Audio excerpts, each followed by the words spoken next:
উত্তরবঙ্গের প্রবেশপথ হিসেবে পরিচিত ঢাকা টাঙ্গাইল যমুনা সেতু মহাসড়ক। প্রতিদিনই এ পথে যাতায়াত করেন হাজারো যাত্রী। কিন্তু টাঙ্গাইল অংশের গোড়াইল থেকে এলেঙ্গা পর্যন্ত সড়কে যানবাহন স্বাভাবিক গতিতে চললেও এলেঙ্গা বাসস্ট্যান্ড এলাকা থেকে শুরু হয় দীর্ঘ যানজট। এতে চরম ভোগান্তি পোহাতে হয় যাত্রীদের। আর ঈদে সেই ভোগান্তি বেড়ে যায় কয়েক গুণ। জায়গার কাজ করতেছে, যমুনা সেতু টোলের জাম, বাইবেলের রাস্তা কাজ করতেছে, রাস্তা কাজের জাম। ট্রাফিকরা যদি রাস্তা ক্লিয়ার রাখে তাহলে যানজট না হওয়ার সম্ভাবনা আছে। কাজ হচ্ছে কিছুটা কাজের কারণে, কিছুটা আমাদের গাফিলতির কারণে।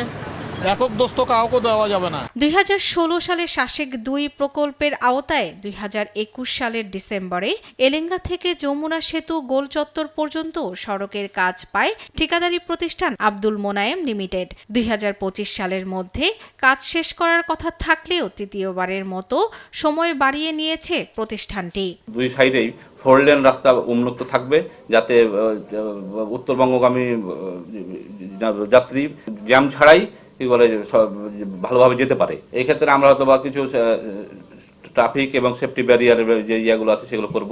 বিশেষ ট্রাফিক ব্যবস্থা আর অতিরিক্ত পুলিশ মোতায়েনের মাধ্যমে এবারের ঈদ বা ছুটির সময় পরিস্থিতি নিয়ন্ত্রণ করার পরিকল্পনা প্রশাসনের। আমাদের স্ট্যাটিক থাকবে, হোন্ডা মোবাইল থাকবে, মোবাইল ডিউটি থাকবে এবং সিনিয়র অফিসারদের 24 ঘন্টা তদারকি থাকবে। ভিতরে লোকজন যেন নির্বিঘ্নে বাড়িতে গিয়ে ঈদ করতে পারে, সে ব্যাপারে আমাদের যে ট্রাফিক যে ব্যবস্থাপনা এটা সম্পন্ন করা হবে।